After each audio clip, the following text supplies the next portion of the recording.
మార్చి 3వ తారీఖు మంగళవారము కేతుగ్రస్త చంద్రగ్రహణము. ఎటువంటి నియమాలు పాటించాలి, జాగ్రత్తలు పాటించాలో తెలుసుకోవాల్సినటువంటి ప్రతి ఒక్కరూ కూడా ఈ వీడియోను సేవ్ చేసుకోండి, 10 మందికి షేర్ చేయండి. ఈ గ్రహణాన్ని సింహరాశి వారు మకా పుబ్బా నక్షత్ర జాతకులు చూడకూడదు. ఈ గ్రహణము మధ్యాహ్నం 3:19 నుండి సాయంకాలం 6:47 వరకు కూడా ఉంటుంది.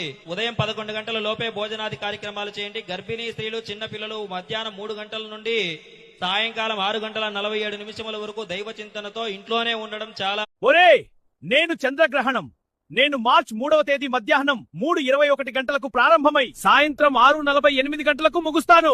అయితే భారతదేశంలో సాయంత్రం 6:20 గంటల ప్రాంతంలో కనిపిస్తాను.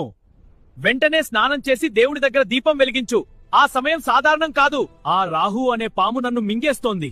అందుకే నేను అంత ఎర్రగా అయిపోయాను. మంత్రాలు చదవండి, గంటలు కొట్టండి, అప్పుడే ఆ రాహు నన్ను వదిలేస్తాడు. గ్రహణం పట్టక ముందే అన్నం తినేయండి రా బాబు. గర్భిణీ స్త్రీలు బయటకు అస్సలు రావదు. గ్రహణం కిరణాలు తగిలితే పుట్టబోయే బిడ్డకి ఏదో ఒకటే అవుతుంది. గ్రహణం సమయంలో దుర్గాదేవి, శివనామ స్మరణ, గాయత్రి మంత్ర జపం, పవిత్ర స్నానాలు ఆచరించాలి. గ్రహణం అనేది కేవలం నీడ కాదురా,